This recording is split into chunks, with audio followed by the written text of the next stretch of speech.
Hello, everyone, and welcome. My name is Michelle Branch, and I'm the president of the board of San Francisco Camerawork. If you've joined us today, you're here to learn more about the work of Aimée Beaubien, who is our exhibition award winner for 2020, and who will be designing an exhibition for San Francisco Camerawork once we're able to be together again in the gallery space. And you're also seeing Erica Gentry here, who is the chair of our programming committee and a member of our board. So thank you and welcome to Aimée and Erica. Really happy to have you here today with us. So I'd like to welcome you all and to begin with our land acknowledgement. I then want to address current events in the United States. So I would like to acknowledge the original inhabitants of this land in which many of us call our home, in what is now called San Francisco. We are located on the stolen land of the Ramaytush Ohlone peoples, to whom we owe a collective debt. We've all directly benefited from being settlers on this land, and I in particular am grateful. We would be happy if you would let us know where you're joining us from, those of you in the audience, where you are currently in terms of its present name, and also the name of the people who first lived there and continue to live there. So if you would let us know in the chat, that would be great, and then we can welcome you and hear from you. I also want to acknowledge the difficult time that we're all finding ourselves in as a nation and as a collective people. We are 1 year into this pandemic that has changed so many lives. We're also in the middle of an epidemic of violence. There have been 2 mass shootings in the last week alone, and we offer our sincere and deepest condolences to the friends and families of all of those who have been killed. Last week, the San Francisco Camerawork board and staff all came together to draft a letter to our communities, and that's to all of you, to acknowledge the anti-Asian bias and hatred that has swept our country and to condemn it in the strongest of terms. We are hereby affirming our values of inclusion.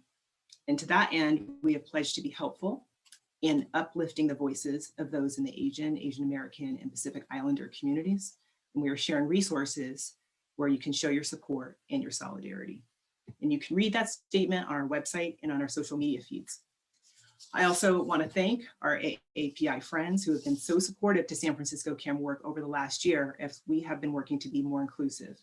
I, in particular, really appreciate your support.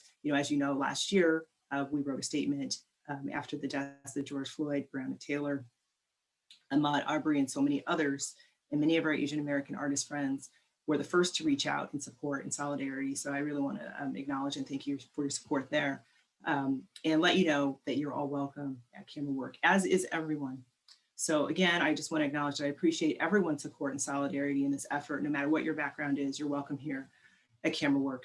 Hatred has no place at San Francisco Camerawork, and we are focusing on inclusion and diversity and access. So thank you for that. Thank you for listening and working with us as we all move forward to make a better world. I know that everyone wants that. So today we're all here because we want to hear more from and learn from Aimée Beaubien. And so I'd like to introduce you again to Aimée and also to Erica Gentry again. I also want to thank our sponsors at SF Camerawork. We are sponsored by the City and County of San Francisco. We are sponsored by Yellow Chair Foundation. In particular, this award has been sponsored by the De Labos Yamros Fund. So we want to thank our friend Frank Yamros in particular, who really has championed this award and is really excited about it. So I want to thank you as well. And to many of our sponsors, not only our major funders and donors, but also to people who give us $35, $50, $100. It all adds up, and it's all really important because we really do care about you and our communities. So I will introduce Erica and give you a little bit about her bio, and then she's going to take it from here and introduce Aimée, and then you'll hear from them for the rest of the evening. So Erica, as I mentioned, is on our board of directors at San Francisco Camerawork, and she's the chair of our programming committee. Erica grew up in Portland, and she received her BA from the School of Journalism and Communications at the University of Oregon in Eugene. And she completed her Master of Fine Arts degree at the College of Imaging Arts and Sciences from the Rochester Institute of Technology in New York. She served as a director on the national board and also the West Regional Board for the Society of Photographic Education, where in 2012, she co-chaired its first sold-out national conference in San Francisco. Congratulations on that one. And she's also served on the advisory board of Lens Culture magazine and is the former vice president to the board of directors for PhotoVision. She is a twice honored candidate for the Center's Excellence in Teaching Award and enjoys sharing her knowledge of photography history, as well as traditional and digital processes with her students. So I know all of you will really be in for a treat tonight as you hear from Erica as she talks more with Aimée to learn more about Aimé's work. So again, thank you everyone for joining tonight. We really appreciate you. And Erica, please take it away. Thank you, Michelle, for those important announcements. We at Camerawork and the whole San Francisco community, thank you for joining us on Zoom land. You're here to hear Aimée Beaubien, and Aimée was an entrant and the winner of the 2020 San Francisco Camerawork Exhibition Award, generously supported by viewers like you, as well as the De Labos Yamras Fund. The committee reviewed hundreds of talented people and projects for this award, and it was a very difficult decision, but Aimée was selected. We're looking forward to hosting her first solo exhibit on the West Coast when we can all open up and join each other safely for a celebration. And the Camerawork Exhibition Award recognizes a project proposal featuring an exceptional creative photographic work and supports the efforts of the winner with a grant of $5,000, and that money is allocated towards installing a show at Camerawork. And so I think you'll see that Aimée has a really interesting perspective on photography, which is something that we thought our viewers would really enjoy. Let me just tell you a little bit about her work. She's a photo-based installation artist. She makes large-scale installations and books that explore networks of association between the archive, the ephemeral, and the photographic. She photographs plants, interlaced vines, woven typographic items that merge into these very extreme and vibrant colors and patterns, expanding our senses. And I can't wait to see the work in person and actually walk through it and feel it. Aimée is located in Chicago, and she her work has been included in national and international exhibitions, including demo projects in Springfield, Illinois, international galleries in Berlin, the Houston Center for Photography in Houston, New York, the Pitch Project in Milwaukee. Shout out to your Pitch counterparts that are here tonight. I saw a few of them join. The Museum of Contemporary Photography in Chicago, the Whitney in New York, and she is also an associate professor of photography at the School of the Art Institute in Chicago, where she has taught since 1997. So we're really thrilled to have her here tonight. I hope you've been enjoying her work on Instagram, and please feel free to, I think we're gonna have a Q&A at the end, but if you want to put your questions in the chat as they arise, we will record them and make sure that she acknowledges them. So thank you so much, and welcome, Aimée. Thank you, Erica. I'm going to navigate to my presentation and share my screen, and hopefully this is coming through to you. I want to thank everyone at SF Camerawork for this opportunity to share my work. This is super exciting, and this is a little bit of an experimental presentation. So I just want to give you a little bit of a warning. If you saw the Instagram post that I was making, you'll kind of like know that things are going to be moving kind of wildly for a little bit. I also want to thank all of you for joining me here in Zoom land tonight. So here we go. Many photographs will slide across your screen as I feel my way around, sharing views into some of my working processes and a few of my influences. There are a lot of moving parts in my work, and images are going to continue to dance around throughout this entire presentation, while I focus on some of the photo installations that I've made over the past 6 years. I've organized 3 bodies of work into 3 chapters. Everything begins with a photograph. With photography, I imagine how matter is interconnected, how one image is drawn through many images. Wild, fast-growing vines creep about the garage, slink through the yard, climb up and around the side of our house. I track their exploratory movements. All vines grow by elongating their stems, some faster than others. For me, a photograph is never really as static and still as it may appear. I've looked at my great-grandmother's photographs throughout my entire lifetime. Gert's photo collage hangs in my studio and is never far from where I rework photographic information. In the 1800s, the new medium of photography intersected with collage and elaborate photo albums created by Victorian women. Sensational social networks were expressed in pre-Photoshop mashups that are currently considered the origins of photo collage. These photo albums foreshadow present-day social networking exchanges where high bandwidths of visual information can be accessed in a non-linear manner. Technology continues to change the archive. In 2019, it rained every day throughout the entire month of June, where I found myself photographing mountains. Chapter 1. As one of the youngest landmasses on the planet, Iceland is home to some of the world's most active volcanoes, and hopefully everybody has seen photographs of the volcano that just recently erupted that had laid dormant for 6,000 years. Super exciting, check it out.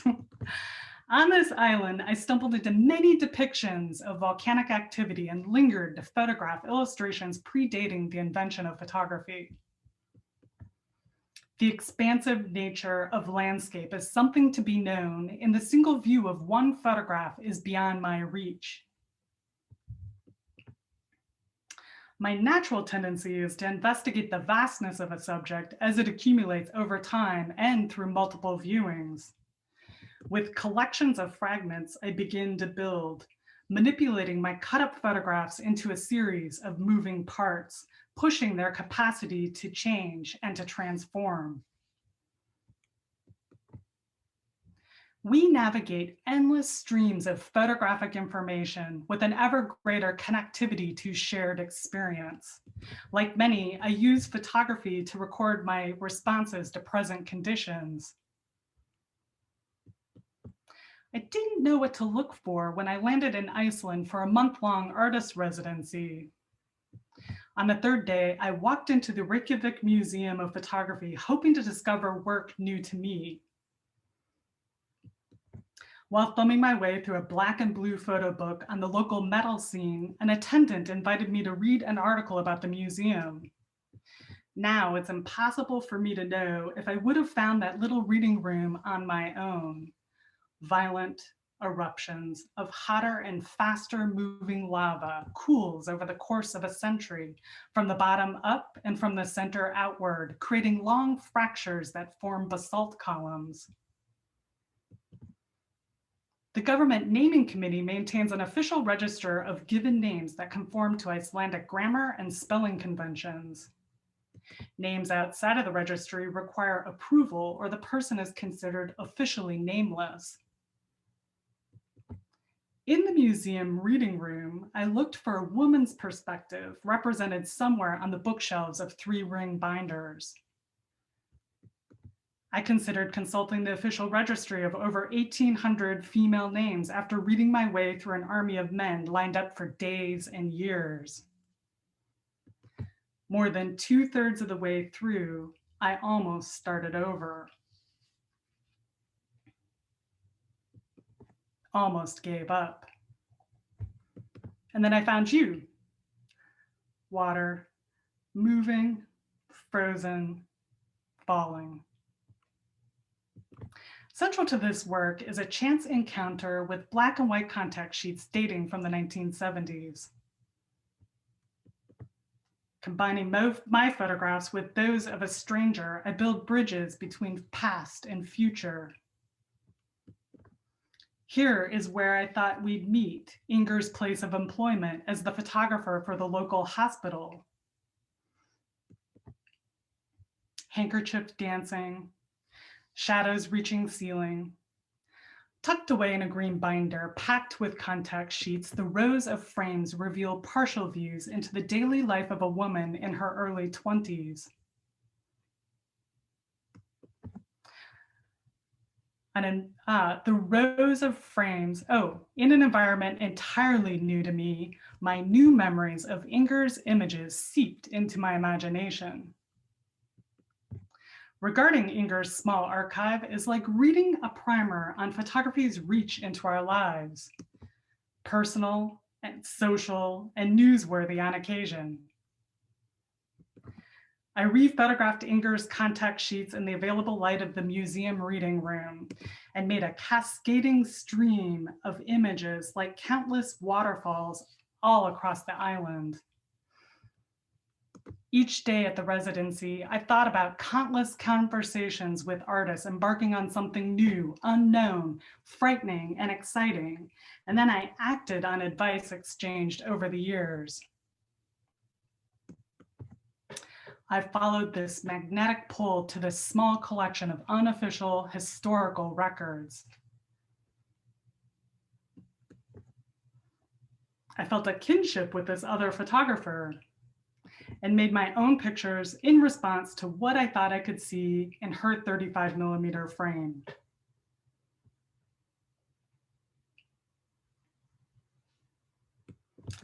My mother tracked my movements on the Find My Friends app and would send screenshots when confused about my whereabouts. Through an unfolding expedition, my artist book titled With Inger embodies an incomplete archive. I only know basic facts about Inger. I wove paracord into a swaying hammock-like structure for my book to hang where plots teeter and overlap. From daily visits to the neighborhood public pool, I could see it remained relatively unchanged since Inger's visits from several decades earlier. Born in Norway to an Icelandic father, Inger moved back and forth between Iceland and her native country. I read somewhere that by necessity, professional photographers in Iceland had to be versatile in order to make a living. That was a useful bit of information to have in the back of my head while poring over your contact sheets. You move so quickly between themes and subjects. You seem to have traveled all over the island with your camera. I photographed as if we were in an active conversation, and I imagined how I would present this to you while I walked from the artist residency up the hill to the hospital. From online searches, I found your ancestral family line, a short bio, 2 phone numbers, 2 email addresses, a recent photo of you hiking a mountain trail, your favorite recipe for fry bread. Pretty quickly, I moved on to combining my photos with yours to extend the back and forth as I pictured how I might reach you. I returned to the museum with a desire to see your finished works in their collection. The curator told me that they had none, but maybe something could be found in Norway, where not so long ago you had returned to care for a family member when suddenly you passed away. I froze, lost breath, and forgot all of my questions. Because With Inger was such a labor-intensive book project, we made a small edition of only 25 copies. And then when it sold out more quickly than anticipated, I reworked the material into a 3-zine set that's available in an open edition. Here are 2 photographs I took of Inger's contact sheets. From the very start, I wasn't after the clinical precision of photographic copy work. I was looking through my viewfinder at a tiny window into what Inger was looking at, trying to understand where she was and where her images were going. I merged our worlds in digital space. Looking at her contact sheets, I see the shoreline of Reykjavik and my hometown of Chicago simultaneously. On the right-hand side, you can see some of the ways that I reorganized material and manipulated color. I followed the Sharpie marks and X's and smiley faces without knowing the final destination for Inger's photographs. Showering with icicles, houses buried in ash, rowing a horse to shore. Contact draws parallels between photographs and land masses in states of flux. Photos cascade, plates shift, a scroll of volcanoes slithers underneath this fractured landscape. Here's the first version of Contact installed in a Chicago gallery. Each exhibition environment presents exciting challenges. In this location, I couldn't drill into the original tin ceiling, but found plenty of opportunities to tether to in pre-existing structures. I remixed the material and wove an even longer stream of photographic material to course through this jewel box of an exhibition space in Savannah, Georgia. Sometimes people ask how the work is transported. Ahead of time, I sourced hardware that clips onto the rails of this drop ceiling. The giant woven photograph in the center of this image was rolled up and put into a tube. Other photographic elements were taken apart, then flat packed and shipped along with bundles of paracord ahead of my arrival, when I would put it all back together again.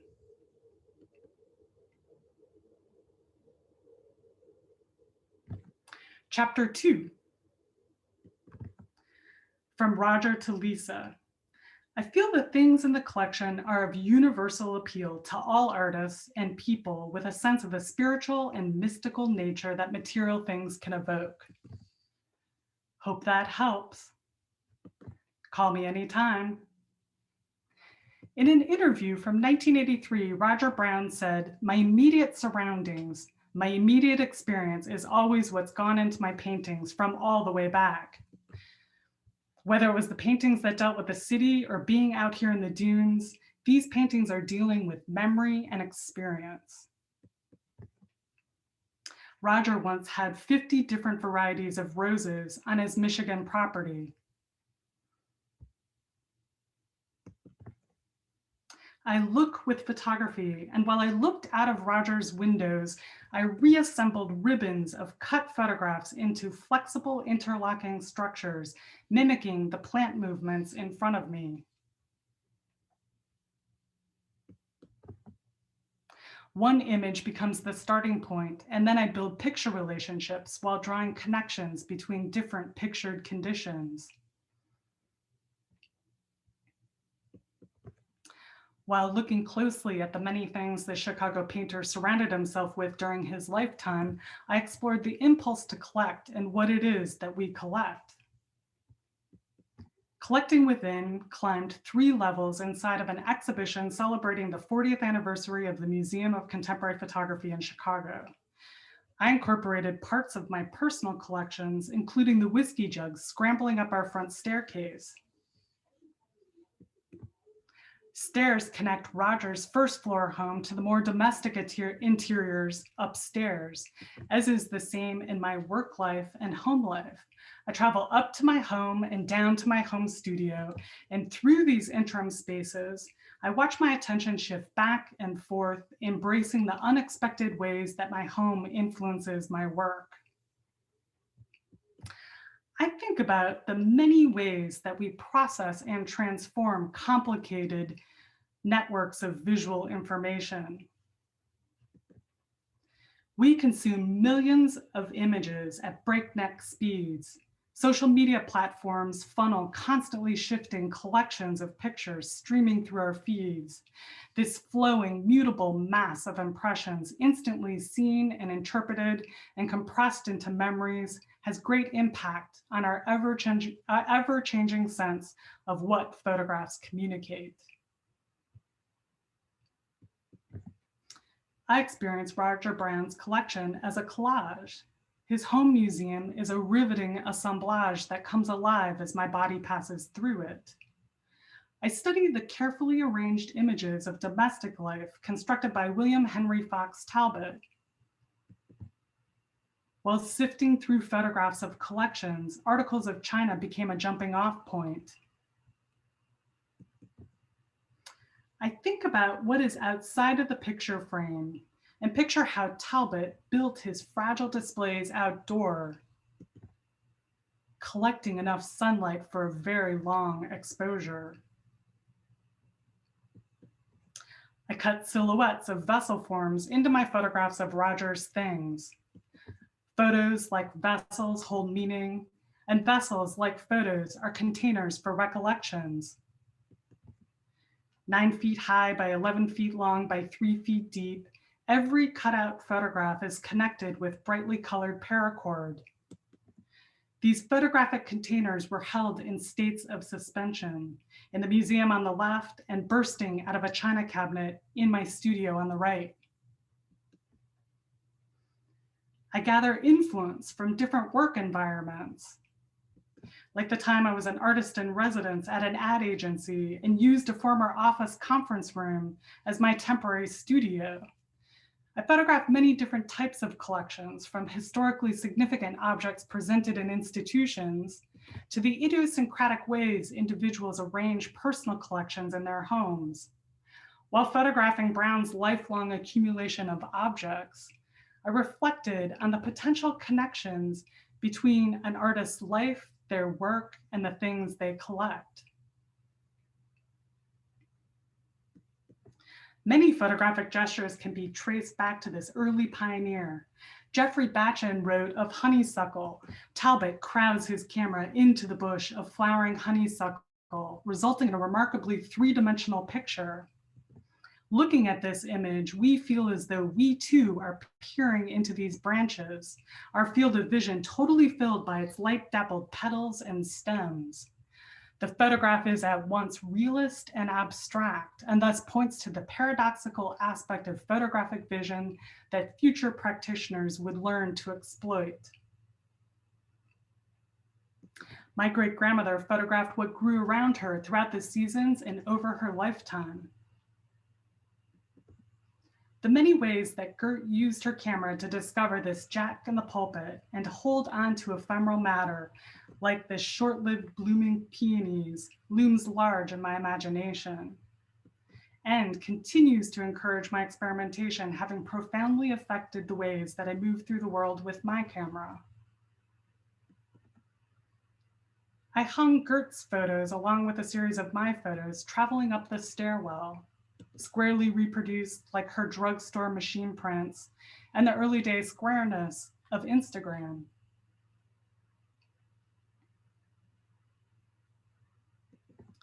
Work from the museum's collection was presented salon style on the main floor in this expansive survey. When climbing the stairs to the upper level, you would have encountered a different kind of mashup, animated with blinking party lights. In this installation, I explore the dynamic and tangled attachments that form for the things we collect. And this image is how the same photographic material looked in my studio while I was preparing for the exhibition. My photographs, my husband's whiskey jugs. I returned to Roger's home with my extensive collection of photographs that I've taken of Roger's things. It was an otherworldly experience to animate all of this material inside the rich atmosphere of Roger's studio, where he worked and where so many of my colleagues from where I teach continue to work in successive residencies. My digital images are printed out and then cut apart, conjuring the disjointed experience of attention and interruption through the sharp recontextualization of collage. The immersive installations that I construct are situated at the collision between the virtual and the physical.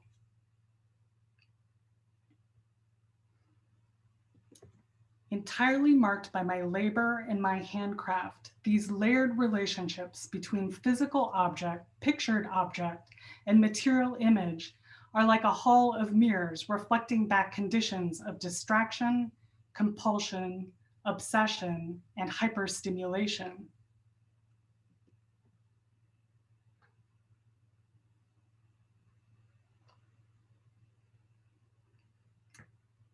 Chapter 3.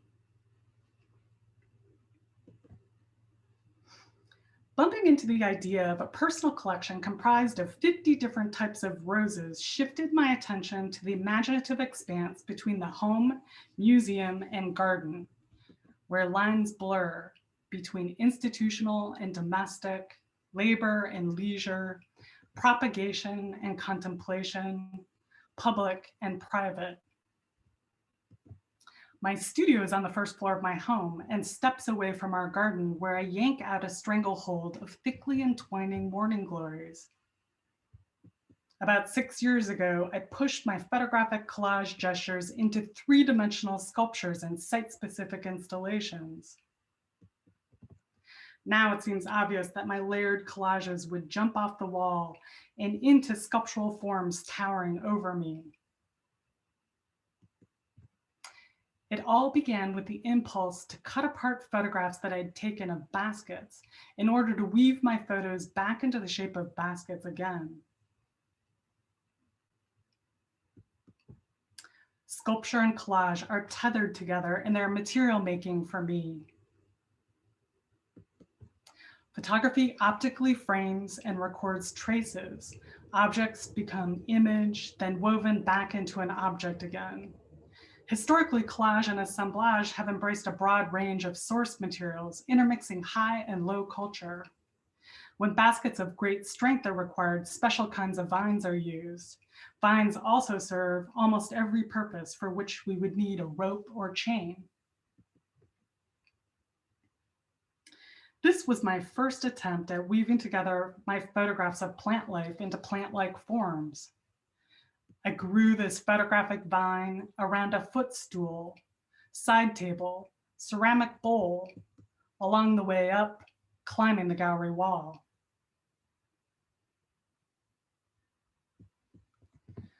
When I began extending my cut-up photographs into 3 dimensions, I grabbed what was within reach. I reached for things in my home like cups, vases, whiskey jugs. Very quickly, these things traveled with my work into the arena of exhibitions.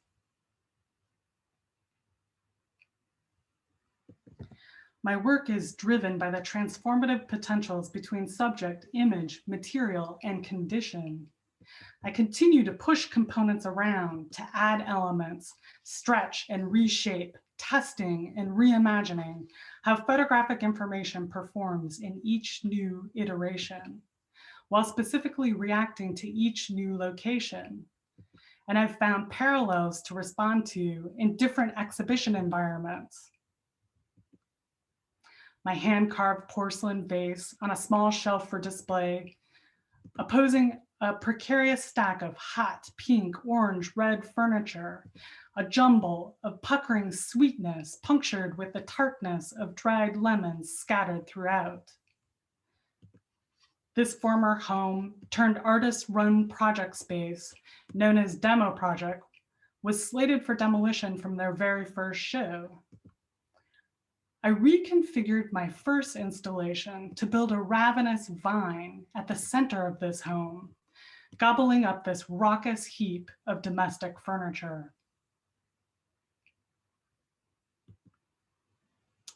Leaning, shooting, bedded, staked, drooping, pitched, and placed, sloping, jutting, braced, holding, planted, spread. Sampling and remixing are interwoven throughout our daily experiences. Cut-up techniques are employed in literature, music, cinema, visual art, and popular culture. I photographed plants growing through street-level windows in my neighborhood and cataloged different plant movements in preparation for this window box installation in Houston, Texas. Some vines experience rapid growth when they make contact with another object. I began working with grow lights, shifting the intensities of available light.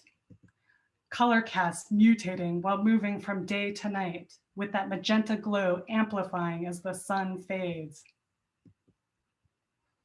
I study the different ways that plants and artists move through the world, learning what propels their efforts while drawing inspiration from both. Katharina Gross has often spoken publicly of a private event when Gross returned to her Dusseldorf bedroom as she had left it, with everything as it was, and she blasted that everything with paint in a bruised rainbow. Gross describes a bedroom, her bedroom, as the most private place where you have a different connection to things, and her roar of colors leveled the difference between background and object, between one object and its neighbor, dissolving boundaries with blasts of color. You lie. You are in a kind of image space. Imagination is like another realm where thinking and pictorial space are very close to one another. My great-grandmother photographed the changing conditions in her garden throughout the seasons and over her lifetime. Driven to capture lived experience, she caught her blooms in pictures to live on for future viewings. With our smartphones at the ready, we see the world with an everyday awareness of what to record and instantly transmit. In the social photo on photography and social media, Nathan Jurgensen writes, social media posits in each of us a sense of life as a composition to be shared. They invite us to regard the potential of our experience as an arrangement of discrete objects fixed within the stream of life. To see with a camera eye, especially today, is to reposition one's orientation to the world towards an expanding field of documentary possibilities.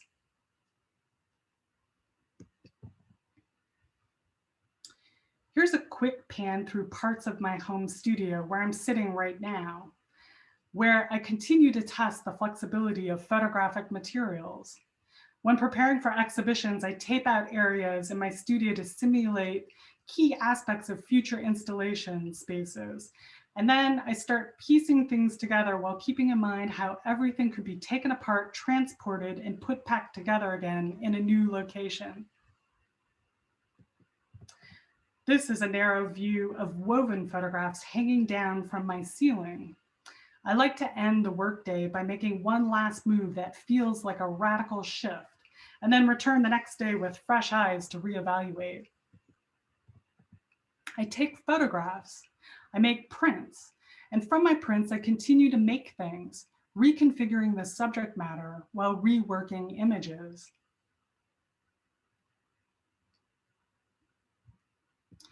Bloom burst thought tangle walked right into the garden of my ever-growing hothouse materials. My garden in life and in the life of exhibitions is like a large-scale canvas to explore the potentials of wild compositional experiments. Much like exhibition environments, gardens are spaces where personal tastes crisscross with unpredictable elements. Some qualities of the garden run parallel to the nature of photography. Both are linked to the scientific, the accidental, and the temporal. My pictured plant forms are constructed through processes of translation. Each iteration offers a garden space defined by interactions of order and disorder.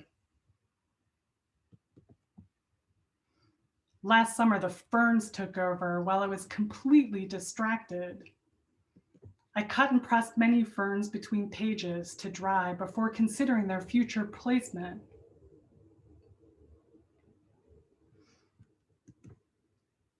In over 1,700 poems, Emily Dickinson refers to plants nearly 600 times.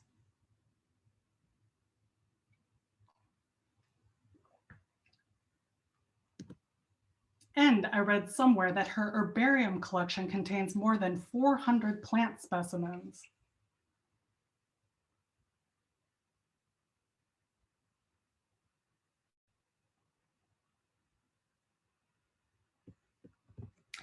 I've been exploring different ways that I can lift the feeling of an herbarium off the page and into the space of my installations.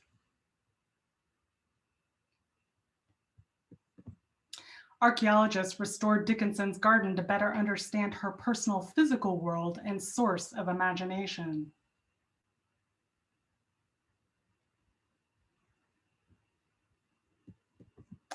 Moments drift.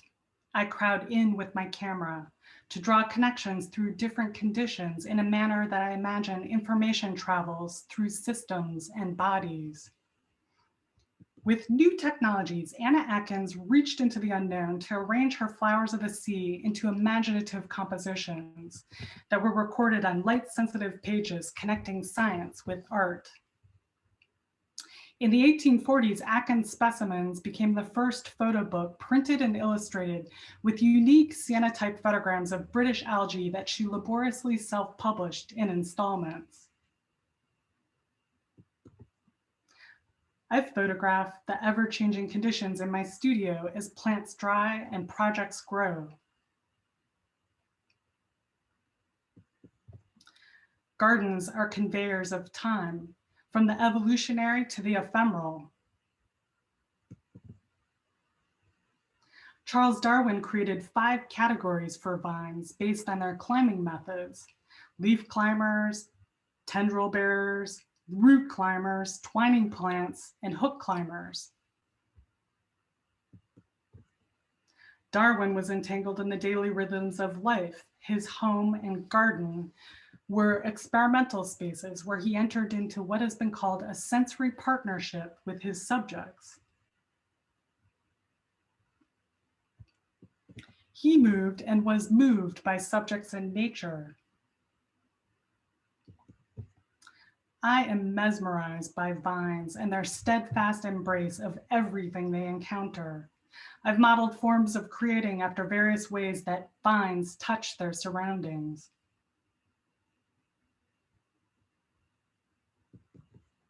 Inspired by the many timescales simultaneously unfolding in collections and gardens, I create paper structures that are rearranged to accommodate the unique qualities of each new location for display. In the ephemeral states of exhibition, constant rearrangement also presents opportunities for continual representation. Inside my home studio, cut photographic forms interweave and encircle. Plants mingle with huge tangles of cut and woven photographs. I move with and am moved by living forms. Matter dangles down from the ceiling in various states of progress and decay. My earliest photographic impulse came of a desire to draw attention to how pictures are constructed. Like many, I use photography to hold on to ephemeral moments. Through the experience of collage, I investigate oscillations between photographic depiction and material form. I take whatever I've pointed to with my camera and convert it into tangled inventions that overlap and intersect. Photography images the world as beguiling fragments. Experience morphs into fields of color and pattern and back again, flipping expectation of subject, object, and motion. While individual components can be easily reproduced, it's my hand that makes each of these thousands of cuts. Since plant matter coexists in my studio with photographs of plants, I began incorporating dried botanical elements into my installations. Death is steeped in photography and dried plants. Concentrated material investigation guides new developments. I work in an exploratory manner and crowd inside situations where I learn as I go. I understand photography as a medium capable of pushing beyond rectilinear formats and beyond the notion of a singular authoritative meaning. Each fall, microscopic cells designed like scissors appear where the leaf stem meets the branch to push the leaf away. I cut leaf shapes from my photographs. I stack and bind remainders together, like pages collected in a book. Gardens portray time, blooming, intertwining, and dying. They are nature gathered together in public space or private refuge. Grow lights encourage some living things to develop in lieu of the sun. The effects of time on the color of my great-grandmother's snapshots hover in my thoughts, soaked in glowing oranges and screaming in degrees of hot pinks. Radiance drops down, dangling forms sway in air currents from bodies brushing up and passing by. Photography is used for many purposes that extend far and wide. With photography, I weave visual impressions together.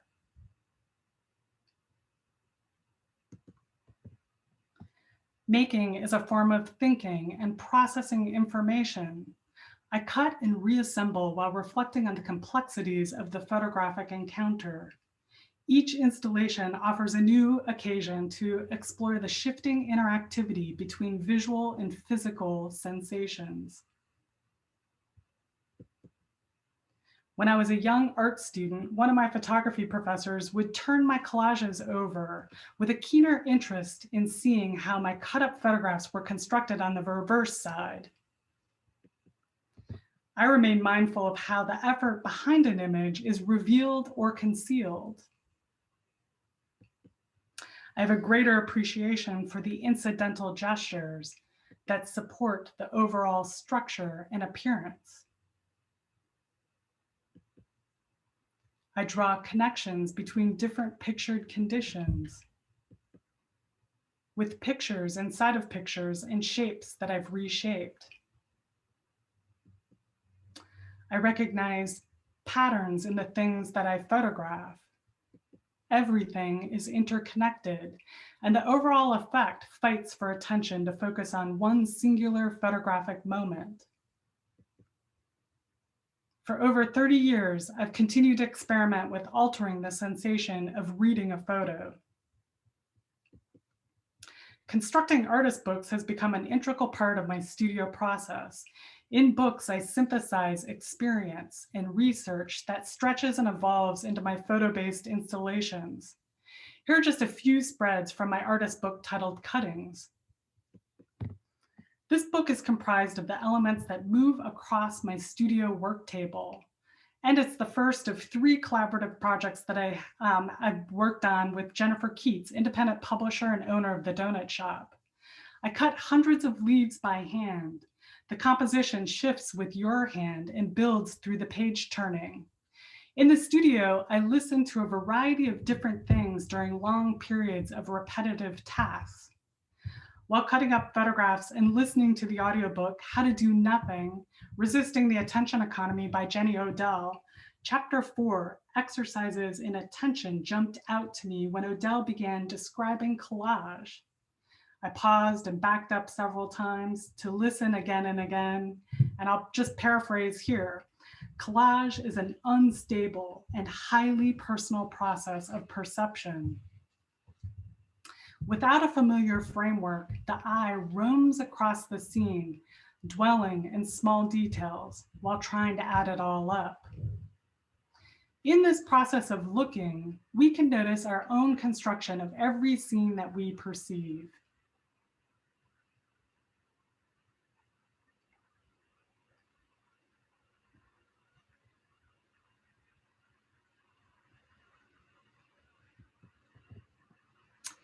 Lately, I've been wiggling my way through visualizing my preoccupation with books and vines.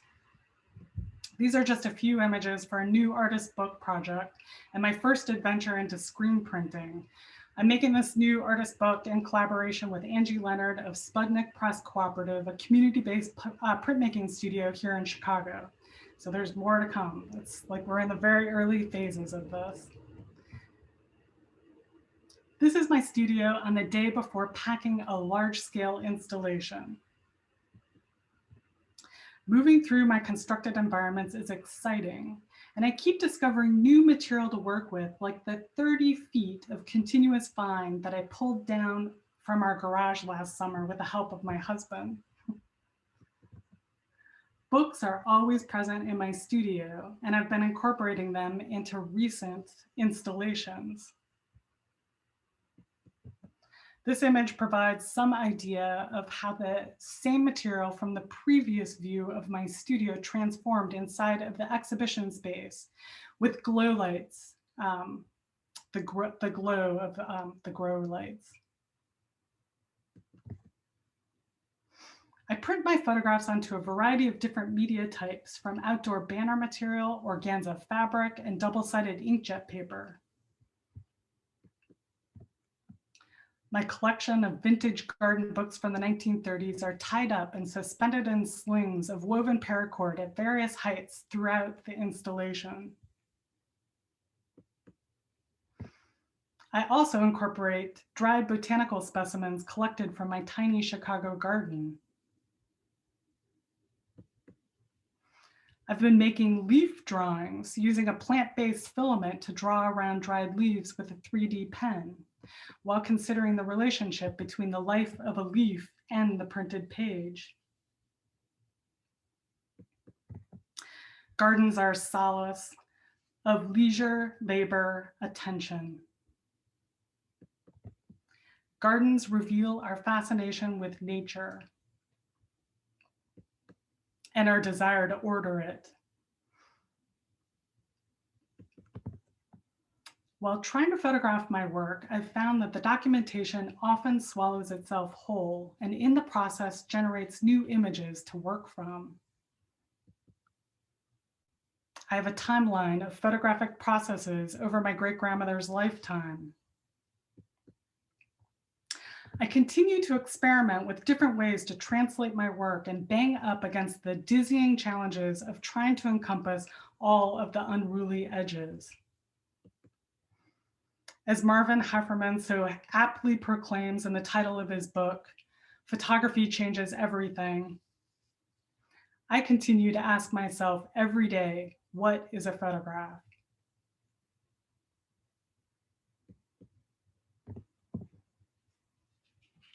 Thank you. So I'm gonna stop sharing my screen and we can open it back up.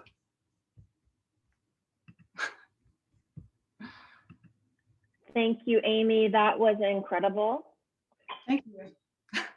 And there are a number of questions for you. And I think we need just a little bit of space to digest all of that.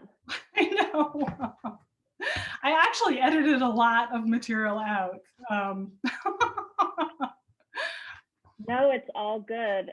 It's all good. I'm just kind of looking at some of the Q&As here that we have there. You know, I have my own questions for you, but I know that our audience has some questions. And Sarah asked, you know, you talked about this order of nature and how you're kind of just like a formal garden in a way, acting as the gardener, recurating and reorganizing these kind of wild elements. And I found that really interesting. And Sarah wondered if you consider at all, she said your practice is materially intensive and referential to the natural world. Do you consider sustainability and environmentalism in your practice, either as a concept or when you're working with materials? That's really hard. Yeah, it's a hard question. It's a really hard question. I am really conscientious when I can be. Lately, I've been photographing on Tyvek material because it's recycled. I'm using all these plant-based filaments to draw, to do the 3D leaf drawings, but I'm sure that there's plastic in there somewhere. I'm a digital photographer, so that's not environmentally friendly for sure. I'm as conscientious as I can be. I recycle everything out of my garden. So you can kind of see that there's tons of things hanging in space. I never throw photographs out. So I have bits and pieces everywhere. So nothing ever ends up really in the trash, I guess. So, I mean, I wish I just made clay pieces, you know, like just dug my own clay out of the ground. but you have to fire that. So firings aren't environmentally safe. So I think it's really hard to not have a carbon footprint. I mean, anybody who makes things has this dilemma. And you know, we are the people that love to consume your work.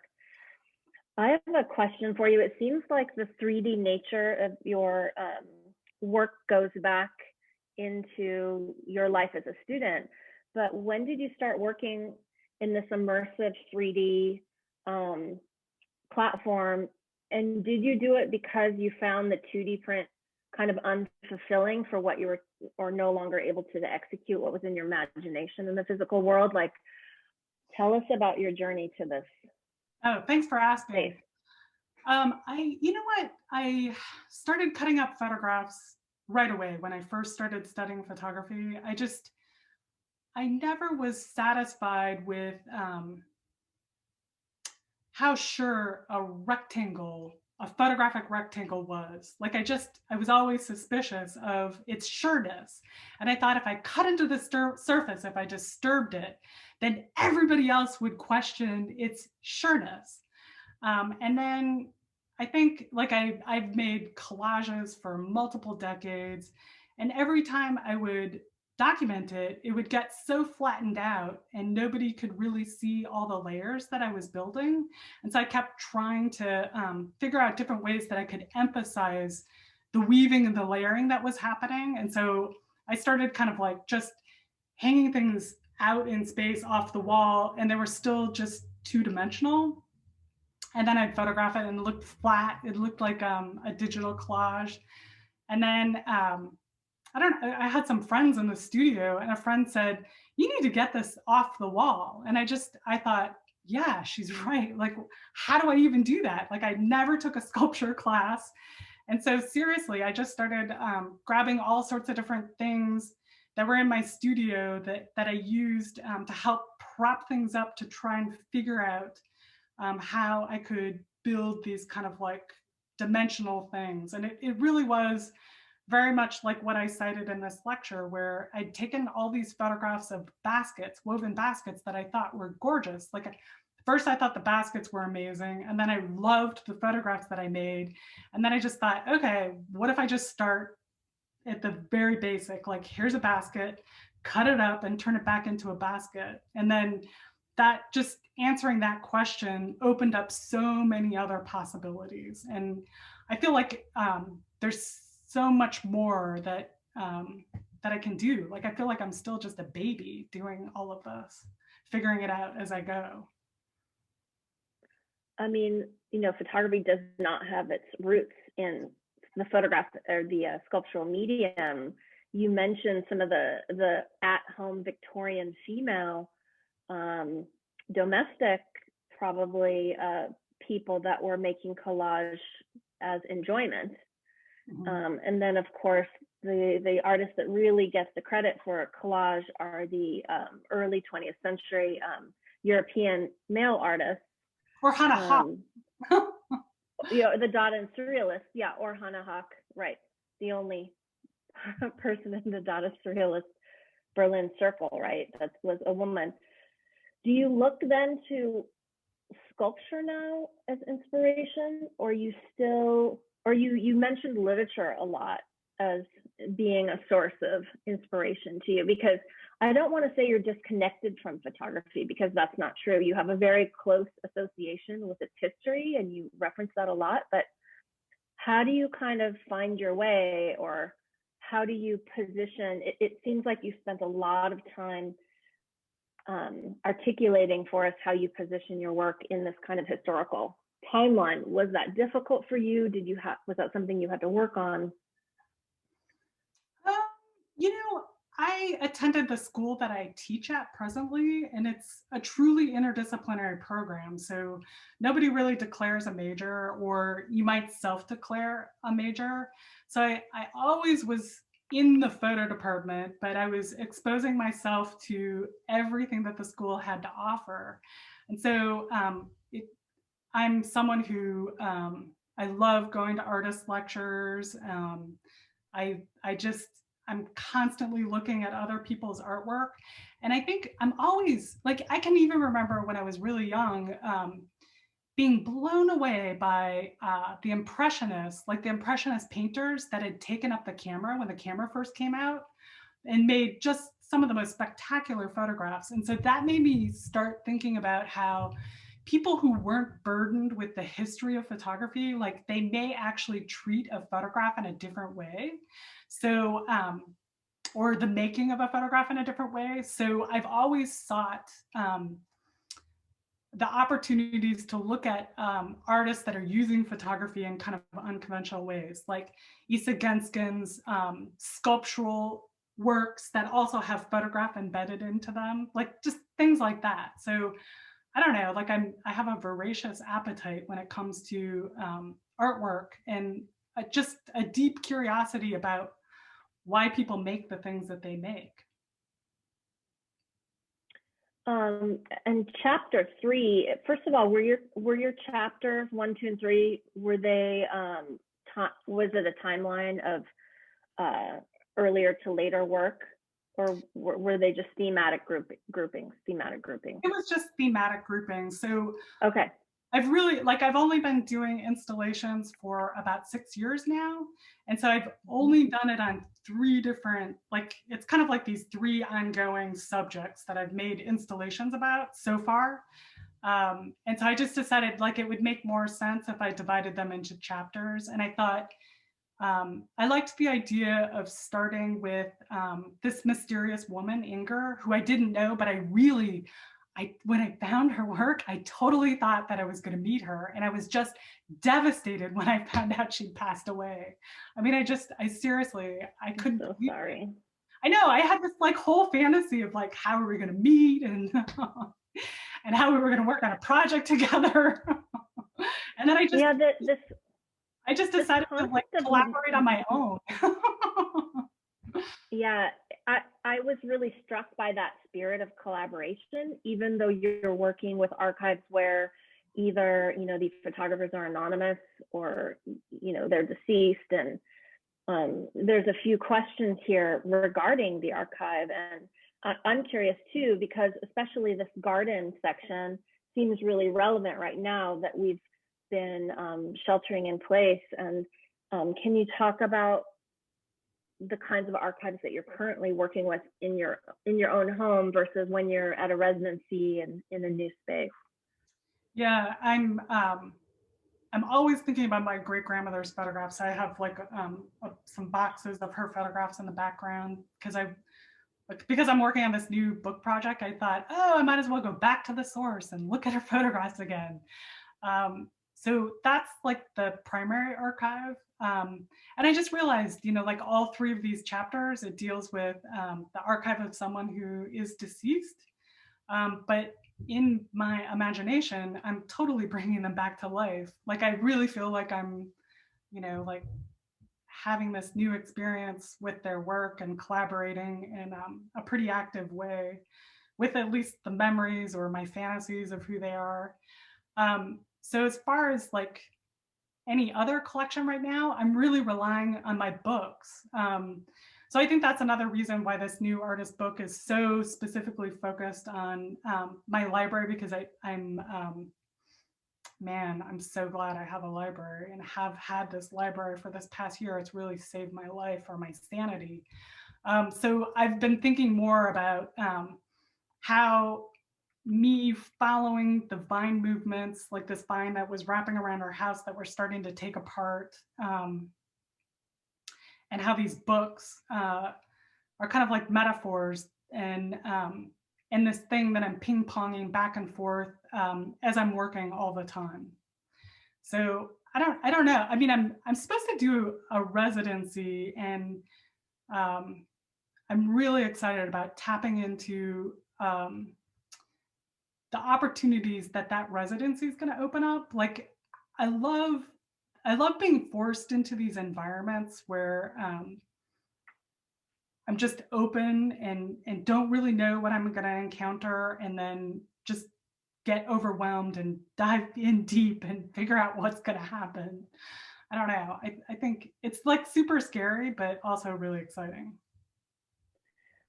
Well, your colleague and collaborator, Jennifer Keith, just joined, or she's been here all along. But she has kind of a relevant question, which I think is timely.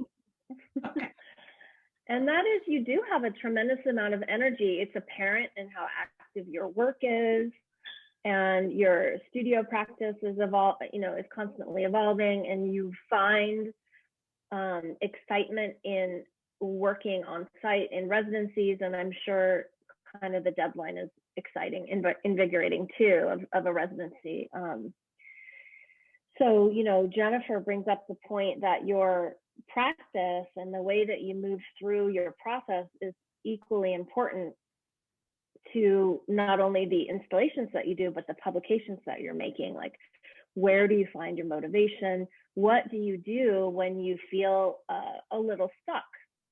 Talk to us about your drive, she said. Oh my God. Wow. Tell us the secret pills that you're taking. I'm just kidding. Well, okay. So I think that I live in the Midwest. There's an intense work ethic in the Midwest. So I think it's just in the air originally. But also I live in this amazing city. I'm surrounded by unbelievable talent. Like, there's so much talent in Chicago. I just wish that people on either coast really knew what was going on here, because man, I'm like inspired everywhere I go. And I'm like the work that people are making. But I also think it goes back to when I was really young. Like, I grew up in a highly mobile family. We were constantly moving. I went to 3 different high schools for my 9th grade. So I ended up for the last 2 years of high school in a boarding school that was concentrated on the arts. And so every day I was in the studio, and I think that just was an awakening. Like, it made me realize that this could be a lifestyle. Like, this could be my life, not a lifestyle, but it's like, this gave me purpose. So we would have our academics in the morning, and then we'd go to lunch, and then we'd go to whatever area of concentration we had for the afternoon. We'd go have dinner, and then we'd spend the entire evening in whatever area of concentration. And so I kind of, like, for my entire life, I've modeled that schedule. So in the morning, I do like any of the heavy intellectual lifting, like I'm in my academics. So if I've got to make like any critical decisions, I'm doing that early in the morning after a cup of coffee. And then in the afternoon, like when I start fading after lunch, that's when I do the repetitive tasks. And then I'm listening to something. So there's always all this interesting stuff that's flying around in the atmosphere. And clearly I keep a super messy studio. And I think that just always having materials at, like within reach is really inspiring for me. But I have to say, like, this pandemic was really hard. Like, and I've talked to a couple of my close friends about this, that I really had a hard time, and it freaked me out because normally I don't have trouble making things, and I was completely paralyzed. I mean, once the protests happened, I mean, I just shut down. When it looked like we weren't going to have a new president, I mean, I just was hibernating. So it took a while, but I'm definitely more optimistic now. So I don't know, that's long-winded. Do you feel like, have you been collaborating with the book publisher for very long, or do you feel like that's part of the outcome of this kind of house arrest that we're under, and this ability to make smaller, more accessible works? Because I assume people don't walk out of galleries necessarily with your installation. No, I mean, I have had the opportunity to do a couple commissions, which is exciting. I mean, it is exciting to think that my installations could be up in a more permanent way, which is amazing. The book projects, like Jennifer Keats was the first person that I ever collaborated with on a book project. And I don't know, like I knew about the donut shop, and I was printing a whole bunch of stuff through the service bureau at school where I see Jennifer all the time. And I just walked in one day and I said, hey, what if I had a book project? Would you want to work on a book? And she said yes, so I just ran with it. I mean, basically, I love Jennifer and I just wanted an excuse to spend time working with her. So, and then, I don't know, like, then I went to Iceland and I thought, oh, this project should be a book. How am I going to convince Jennifer to do another project with me? So I guess I like seems like a tidy. It Oh, seems like a rather tidy thing for you. You talked about it too as a timekeeper to hold some of the ephemera and the ideas that you're generating as you're working on your larger exhibition. Yeah, it is. And it's, you know, that's the other thing too, is like, we have to, as artists, we have to figure out how to document our work. And so I'm constantly trying to figure out ways, like different angles, to capture the feeling of this work. And oftentimes it's really disappointing. So I think that in the books, I get this opportunity to express the feeling of the installation without it being like just documentation of the installation.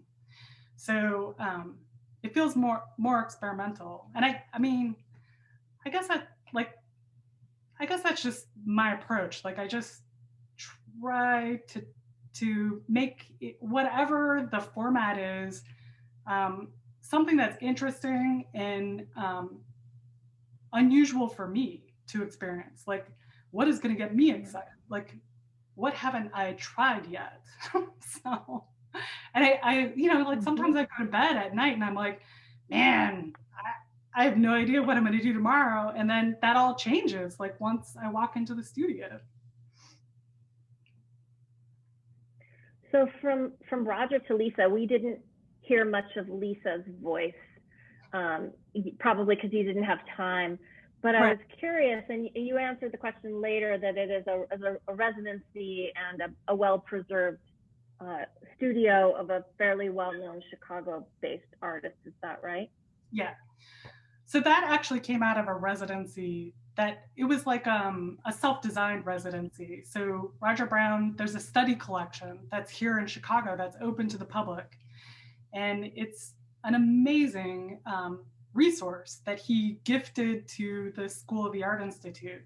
So I had the opportunity of spending a whole year there, and Lisa was the curator of that collection. And so I made an artist book, and she contributed these really beautiful postcards. And now I regret not including them, but it would have added a whole bunch more to this lecture. So, but Lisa Stone is great. So she recently, she is no longer at the, she recently retired from that position, but now she's at Kohler, which is great.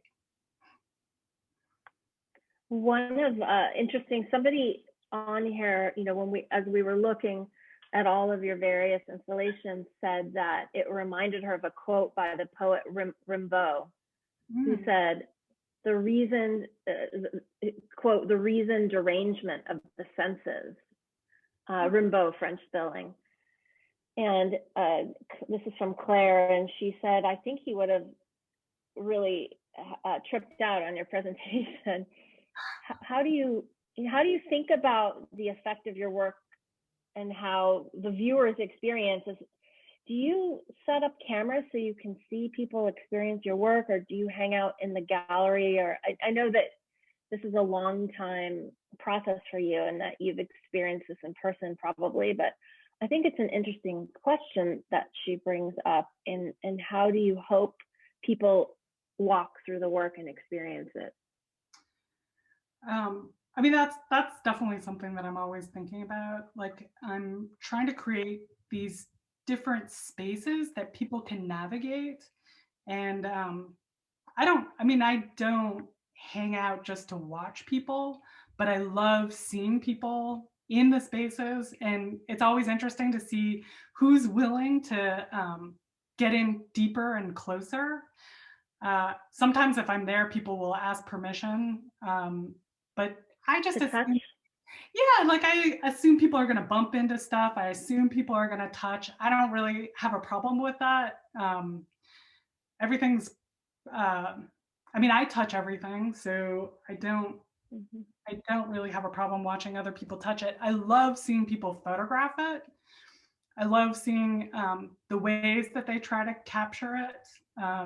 I love seeing it through their eyes.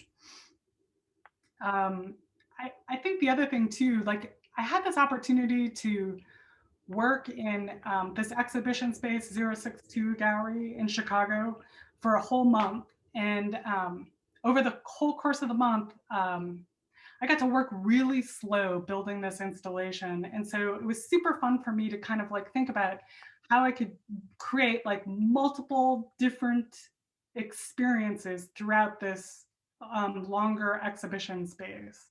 And so I think that that's something that I'd like to keep kind of pursuing. So it's not like there's a lot of variety in the experience. This is a really interesting question from Rebecca in relationship to tonight's presentation and, you know, the Instagram takeover. Do you consider your presentations and the way that you show the work, because it can't be in person all the time, especially right now, as a kind of live book performance or a hybrid or something else? I mean, do you insert yourself in the work? I suppose this question is asking. I mean, okay, so I have been experimenting with this lecture format, and I think it feels more performative when I do it in an actual lecture hall and there are people there. So it feels less performative when I'm just sitting here in my studio talking to my screen. But I guess I think of it as like as I'm putting this lecture together, like I've been working on it for the past 2 weeks, working on all the visuals. And to me, it feels like it's a piece of art in and of itself. So I just, you know, like I guess I just kind of like thought of it as this little experimental film, and I'm just going to keep moving things around so that somehow the animation has the energy of what the experience might be if you were in person. I think we really appreciate that, because I think we all agree the Zoom platform is challenging to have this edutainment element to it. And it's clear that you put a lot of effort into your language. It was very poetic. You have a lot of compliments tonight from viewers that felt like it was performative, poetic. And one person who even inquired after what your thoughts are on what your grandmother would think of your current process. I think sounds like you were close. Yeah, I mean, I used to go visit her during the summers, and we would make all sorts of crazy. I learned collage from her, basically. So she survived the Depression, and so she never threw anything out, and so anything was fair game to collage in her house. We even, like one summer, we cut up her wedding dress and made a whole bunch of clothing for her dolls, like her dolls, not my dolls, but hers. And then one year, like she had saved like her cat's cat hair for a whole year. And then we made this special pillow for the cat that was all made out of the cat's hair. So I think she would totally dig this. Like, I wish I could. Sounds like a fun collaborator. She was amazing. And I wish that she could see this. I think she'd really love it. She'd photograph it for sure. She photographed everything. Another viewer, Maggie, asked, you know, she really loved your presentation and she found it rather filmic and wondered if you thought about making more moving things given the Instagram takeover. I feel like I'm Your items are so, not to throw all these ideas at you, you have plenty of your own, but your items are so tactile, and you mostly use film for documentation. That's right, right? Yeah, I mean, all of this stuff, all of this animation stuff just came as a necessity. Like, I just thought, okay, um, what can I do to make these things feel as if they're alive? Because that's how it feels when you're in the installation. Like everything is alive. And as you're moving, everything's changing and transforming. And it's super exciting. Like you don't know where the thing starts and where it stops and how it's put together. So this just made sense to kind of like, and someone asked me actually today how I was making all these things. Like, I'm just animating. Like, this is such basic animation in Keynote, and then just exporting them as videos for Instagram. So I don't know. Like, I feel like I just kind of backed up and bumped into this way of making. Every once in a while, I think about like, what would it be like if I had some video projections in the installations? But I don't know. Like, again, I never say no. Like, it might just happen organically. I mean, you're very site specific, and so it just might be a matter of the site lends itself. Kathy wants to know if you plan for some of the organic material, the botanical elements in your installations. Do you plan for their natural disintegration? Or do you just kind of enjoy seeing how that occurs naturally? No, I mean, I know that it's gonna disintegrate over time. So yeah, it's definitely something that I take into consideration. And when I've had different exhibitions, we've talked about like in advance, we'll talk about like what should be swept away and what shouldn't. Because I do like seeing the traces of all those things. But I would say like a lot of the dried materials that I work with, it's pretty robust material. Like sure, some leaves kind of crinkle and fall apart, but a lot of it sticks around for a really long time. And a lot of the material is organic and actually planted in soil, but is that correct? Yeah. Yeah, I mean, I haven't even moved into I don't think I would go to artificial flowers because I just have this resource, this tiny little garden just is a great resource for me. And then we have a farmer's market that's just down the street. So I always buy flowers at the farmer's market and do something with them. So. One more question before we have to wrap up. This has been great. We could keep going, I think, all night. Sarah wants to know more about how you incorporate objects into your practice. When did you start doing that? Was it with the Roger Brown House project, with the furniture and some of the other design projects? And can you tell us a little more about your relationship to domestic objects and in these narratives that you build? I think the first time that I actually exhibited domestic materials in my work was at Jahala Projects here in Chicago. And I have to say, Chicago also has an amazing network of galleries here, specifically artist-run project spaces that are just phenomenal. So I feel like indebted to every opportunity that I get that's local, where I can move back and forth very quickly between my studio and the exhibition space, and I can kind of like really figure things out before I have to ship anything any great distance. So at Jahala Projects, I had been working in the studio for the first time, building three-dimensional things, and I seriously was using just anything that was in my studio and anything that was in our home. So like colanders and my husband makes tons of whiskey jugs, so lots of whiskey jugs. And then after a certain point, I really couldn't imagine separating those things from my work. And so I just thought, okay, what would it feel like if I brought all of this material into the gallery space? And so I think that's the thing, is that I'm always just asking myself, well, what if? Why not try this? And then I think it all made much more sense, like once I spent more time in Roger Brown's studio and home.